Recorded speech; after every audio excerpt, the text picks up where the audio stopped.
na nossa reunião de hoje. E hoje eu vou tentar fazer um controle do tempo mais preciso, que na configuração aqui eu consegui achar um reloginho que vai informando o tempo da nossa reunião. Então, acho que as coisas vão ficar um pouquinho mais fáceis. Todo mundo visualizando a tela aí?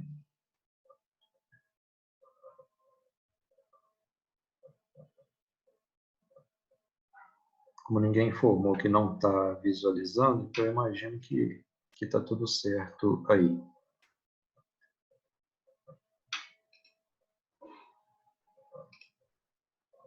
Podemos começar então? Tá bom para todo mundo? Então, vamos lá. Bom, como eu havia dito ontem para vocês, e como eu enviei hoje o cronograma do seminário, então a ideia hoje é dar continuidade ao nosso seminário, e dando continuidade a esse seminário, nós vamos trabalhar agora com o terceiro texto da unidade didática 1. A unidade didática 1, retomando, é o corpo ontem e hoje, e ele estava previsto, né? Nós estamos só uma semana atrasados aí em relação ao cronograma e creio que vamos conseguir cumprir de maneira bem tranquila esse cronograma. Essa apresentação em PDF ela vai ser disponibilizada para vocês depois. Eu tentei separar sobre o artigo, era um artigo longo de 19 páginas, não sei se vocês chegaram a tentar fazer a leitura dele, mas nessas 19 páginas eu tentei selecionar aquilo que mais nos interessa, né? Aquilo que mais vai contribuir a respeito da nossa tentativa de compreender as relações entre corpo, cultura e sociedade. Bom, dito isso, o texto de hoje, então, é um texto da Denise Bernuzzi de Santana, Corpo e História, e esse artigo foi escrito numa revista de psicologia, né, que é o Cadernos de Subjetividade. Por isso, e por um grupo de pesquisa em subjetividade. E ela é da psicologia clínica, né, então algumas coisas são mais difíceis para nós compreendermos mesmo. Mas ele traz uma reflexão que é bastante interessante e eu acho que ele tem o lugar, né? Então, os três textos que falam sobre corpo na história são três textos bastante distintos, né? Eles trazem uma contribuição bem diferente uns dos outros. Os tópicos que estão separados lá, né? Aqui está a referência do texto, né? Da Denise Santana, e ele está dividido lá por tópicos, né? Então, esses tópicos acabam ajudando a gente a dividir didaticamente o texto. Então, eu tenho o corpo aberto no universo finito, a autonomia do corpo perante o cosmo, do corpo energético ao corpo informatizado, subjetividade a Lacan, né, na era do culto ao bem-estar, e tecnologia encarnada e obsessão pelo bem-estar em relação, né, pelo estar em relação. E, por último, a flor da pele, né. Antes de iniciar propriamente os tópicos, né, a autora faz uma ressalva que é importante sobre essa questão da linearidade da história. Quando nós estudamos qualquer aspecto da história, a história não é simplesmente uma sucessão de fatos, né? Então, aquela ideia da valorização do corpo na Grécia Antiga, depois a ideia da desvalorização do corpo na Idade Média, né? das coisas do corpo. Isso necessariamente uma coisa acaba para dar lugar à outra. Então a história ela não é linear, ela não é simplesmente uma sucessão de um fato após o outro, né? E ao longo do texto nós vamos perceber que há uma progressão, né? Há um trajeto de uma ideia de corpo, né, como um elemento comum a todo ser humano, né? Então todos nós existimos corporalmente. A subjetividade como um elemento de distinção entre os seres. Então nós existimos corporalmente, mas nos expressamos subjetivamente. Já viram aquela ideia? Ah, mas isso aí é subjetivo, ou seja, isso aí depende do entendimento de cada um, depende das particularidades de cada um e também depende da vivência dessa subjetividade. Então, nós vamos ver algumas questões ao longo do seminário sobre o exercício dessa subjetividade, né? Para começar agora, então, nos tópicos propriamente ditos, no tópico 1, um corpo aberto num universo finito. Todo mundo está acompanhando bem até aí? Está tranquilo? Como é que vocês estão aí? Ótimo. A Larissa sinalizou aqui. É que quando a gente assume uma posição de fala um pouco maior, é estranho, porque esse novo papel do ser professor, ele é meio estranho, né? A gente não está vendo diretamente os alunos, a coisa dá uma agonia às vezes, sabe? A gente não está vendo as expressões, né? Principalmente quem deixa o vídeo desligado, é bem estranho, sabe? Então, nesse primeiro tópico, né, a ideia um corpo aberto num universo infinito, ele diz respeito diretamente a uma compreensão que se tinha de corpo, né, durante um determinado período da história, e também sobre uma concepção de universo, né, que se tinha num determinado período da história. Então, eu separei esse primeiro tópico para vocês aqui, saúde e o cosmo, o universo, né? Que havia uma clara relação entre o estado de saúde do sujeito e o cosmo, né? O universo, né? Cosmo aqui no sentido parecido com o Cavaleiros do Zodíaco, né? Então, aquilo que acontecia com o corpo, né, estava diretamente relacionado àquilo ou ao comportamento do cosmo, né? É semelhante àquilo que a mãe, a tia e a avó da gente fala para a gente assim: corta o cabelo na lua crescente, corta o cabelo na lua cheia, né? Então, até hoje, aquilo que acontece com o nosso corpo, de alguma maneira, é determinado pelo universo, né? Eu acho que todos vocês já escutaram ou já se viram reféns disso em algum momento. E essa ideia de corpo aberto, ela é interessante de se pensar, porque nessa colocação desse corpo aberto, né, então ele estava aberto à influência do universo, mas esse universo ele tinha uma finitude, porque a compreensão do ser humano alcançava só um determinado ponto. Então, nessa finitude do universo, né, tendo a Terra como centro do universo, logo a compreensão da relação corpo e universo ela também tinha um limite, logo colocado nesse ponto.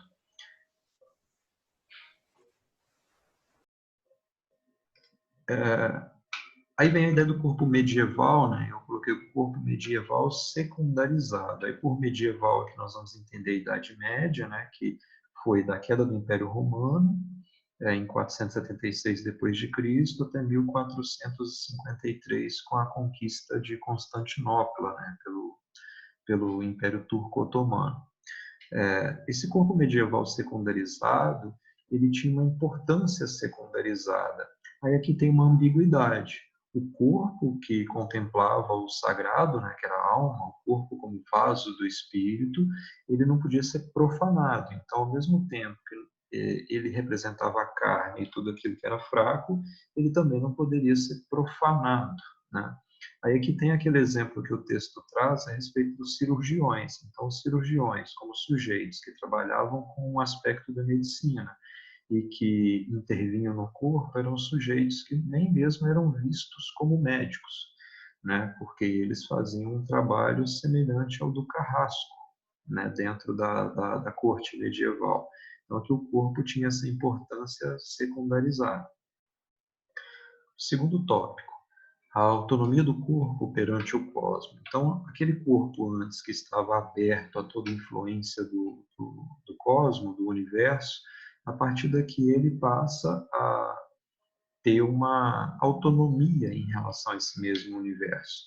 Então, aquele corpo aberto, ele agora começa a se representar como poroso. E a ideia de poroso é a ideia dos poros mesmo, que é permeável, né? Isso se deu principalmente no século XIV de 1301 em diante. E começa, então, a partir da ideia desses poros, né, que coisas podem entrar nesse corpo, começa a se pensar sobre a importância da higiene, embora a noção de higiene daquela época fosse uma noção de higiene um pouquinho diferente. Já que esse corpo era aberto e poroso, os hábitos de vida das pessoas deveriam tornar então esse corpo fechado, né? Deveriam prevenir que nesse corpo não se entrasse coisas, né? Então a roupa, ela aparece como um molde, né? Um molde que vai ali colocando esse corpo como um corpo fechado. Eu cheguei a presenciar, por exemplo, na minha família, quando alguns bebês nasceram, qual que é o hábito, né, em relação a esses bebês? É você envolver eles, né, enfaixar o bebê todo, colocar ele bem apertadinho, né, colocar quase como um casulo, para que esse corpo fique bem fechado, para que ele possa se enrijecer com o passar do tempo. Só que isso aqui não ficou restrito só aos bebês na época, coisa que até hoje acontece. Isso aqui também atingiu aos adultos, né? Então, as mulheres com os espartilhos, as armaduras, né, dos homens, né, principalmente moldadas a partir do ferro, eles tinham a levar a construir uma ideia de corpo enrijecida, né? E aí, depois dessa ideia de construir uma ideia de corpo enrijecido, nós temos a construção de uma outra noção ainda. Então, primeiro, constrói-se uma ideia de fechar esse corpo aberto e poroso. É daqui que vem aquela ideia de que na França, por exemplo, durante essa época, que não se tomava muito banho, porque se você tomasse banho, você ia tirar a camada protetora da pele, ia expor os poros e você poderia se contaminar, né? Depois, vem com essa ideia de corpo fechado, né? Então as vestimentas contribuem para determinar esse fechamento do corpo, né?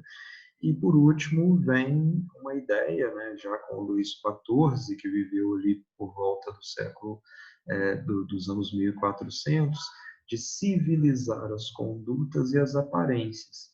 Então, nós já vimos em outros momentos, né, mesmo fora da disciplina ou fora da faculdade, que os hábitos dos franceses eram mais bem vistos. Então, todo mundo gostava de copiar os hábitos dos franceses. Então, o Luís XIV era um rei francês e ele era um sujeito que foi exemplo dessa ideia de sujeito civilizado a partir das condutas, a partir dos gestos, a partir dessa aparência, né?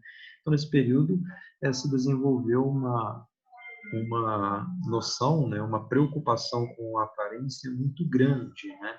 E essa preocupação com a aparência se revelava nas roupas, se revelava na gestualidade, né? Posteriormente, já no século XV, a partir dos anos 1400, já por influência do iluminismo, começa a se desenvolver os estudos anatômicos, né? Então, o próprio Da Vinci, por exemplo, era um dos estudiosos que dedicou muito do seu tempo a estudar o corpo, a estudar o seu funcionamento, a estudar os seus componentes, né? A gente poderia chamar esse processo de laicização do corpo. O corpo passou a se tornar laico, ou seja, ele separado da noção de religião, separado da noção de igreja. Então, aquele vaso do Espírito Santo, a partir de agora, passa a ser nada mais do que um simples corpo, né? Principalmente a partir da morte, né? Então, a partir da morte, o corpo nada mais é do que um corpo. Eu tentei colocando a referência histórica, né? Nesse caso, século XV, século XVI, 1401, 1501, para a gente não ir perdendo o fio da meada, né?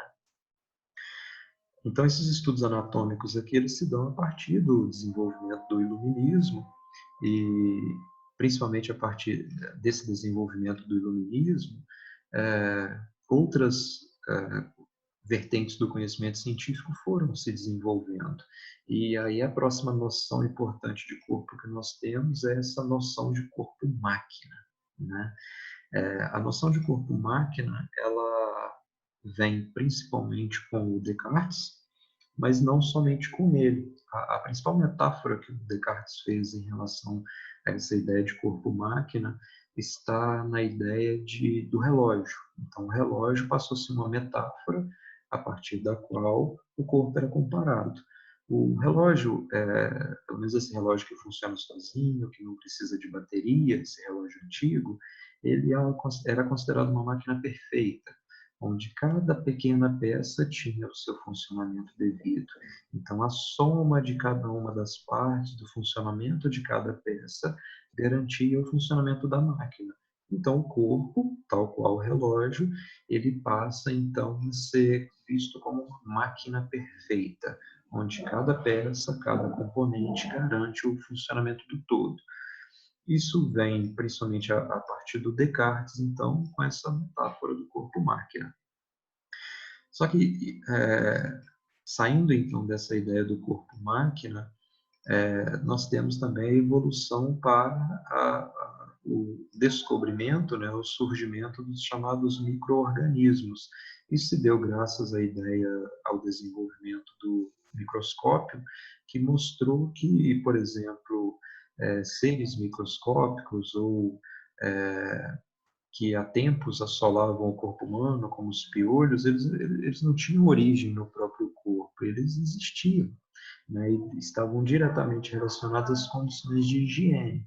Mas percebam, isso já acontece no século XVI e século XVII, então 1601, 1701. E por último, como principal contribuição para o corpo, vem Galileu Galilei, né? Então, o Galileu Galilei, uma das principais frases dele, né, é de que a natureza estava expressa em caracteres matemáticos. Então, era possível explicar a natureza a partir da matemática, porque você podia expressá-la em números, né, explicá-la em números. Então, a matemática passa a ser uma forma, né, de calcular a proporcionalidade do corpo, de medir o seu funcionamento. Então, o conhecimento científico passa a ser ditado pelas leis da matemática e o corpo também fica refém disso. Como que isso influencia a compreensão de corpo? Principalmente com a noção da anatomia das proporções. Então, o homem vitruviano, eu tentei não ficar carregando aqui de imagens, mas eu vou tentar puxar rapidamente aqui o homem vitruviano, que ele é uma uma construção desse período. Então,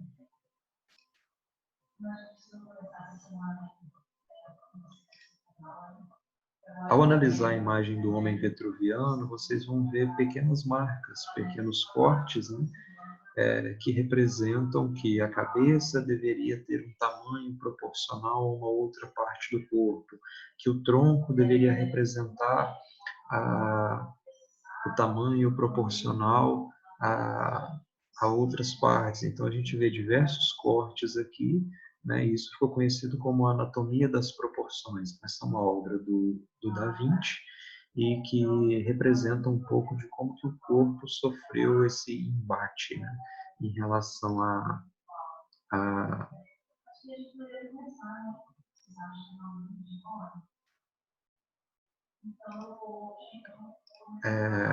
de como que o corpo passou a ser refém dessa explicação baseada na matemática, né? Voltando aqui para a nossa apresentação, todo mundo conseguiu visualizar o homem vitruviano ali?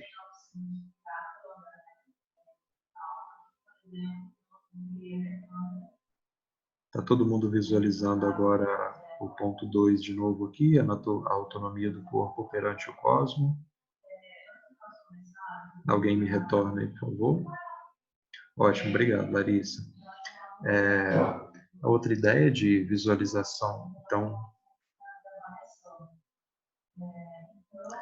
eu vou tentar me distanciar um pouco mais, que apesar de eu estar usando o microfone, vou para um outro ponto aqui, espere só um minuto. A Ana é meio empolgada de vez em quando.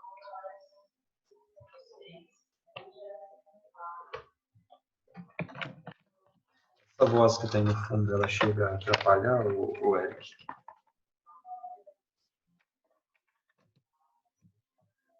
Essa voz que tem no fundo, ela chega a atrapalhar vocês?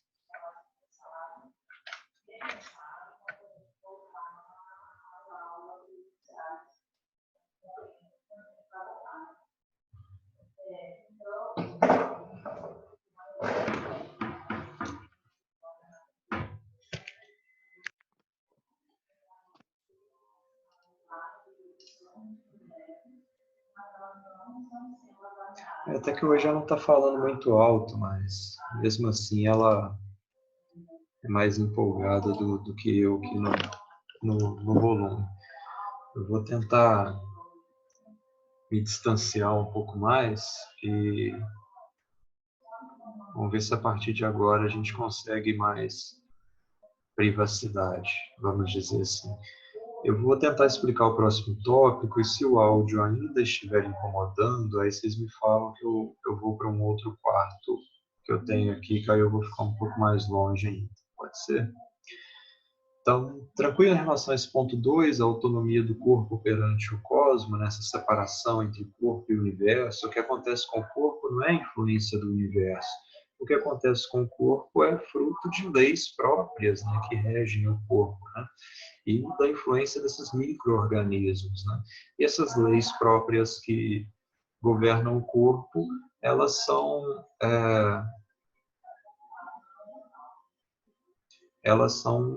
fruto da própria matemática, elas às vezes podem ser explicadas a partir da matemática. Tem alguém falando que não viu a imagem, né? Então, quem não viu a imagem está vendo agora?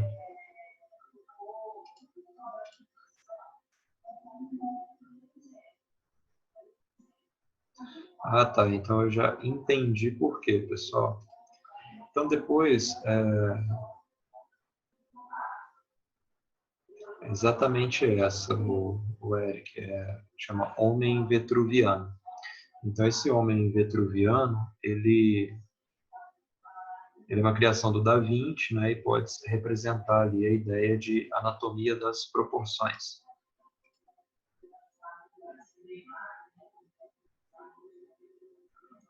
Está sem a imagem, Moisés?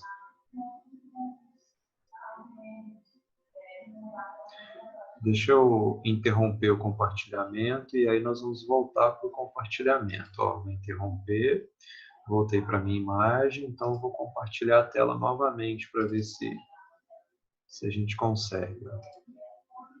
E agora, Moisés, está visualizando?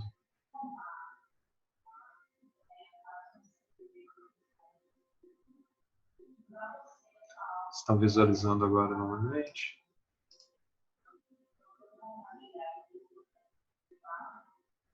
Então, estou compartilhando a tela aqui de novo.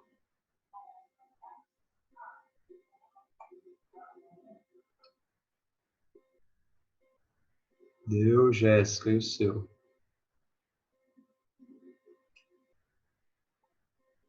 Ok, então. Vai, gente.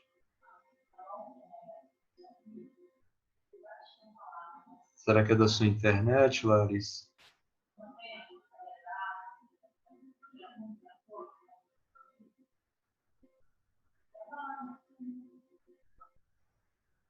Tenta isso aí, Larissa.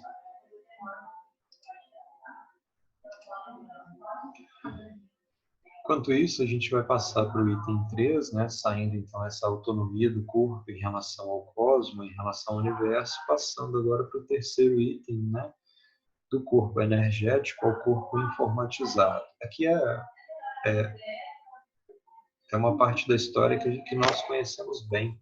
Né? Nós conhecemos bem essa parte da história porque nós já estudamos bastante sobre ela, né, na ideia dos métodos ginásticos, na ideia da educação física a partir da Revolução Industrial. Eu vou para um outro cômodo da casa aqui, porque vocês conhecem bem a Ana, não dá para esperar que ela fale aqui por baixo, não, sabe?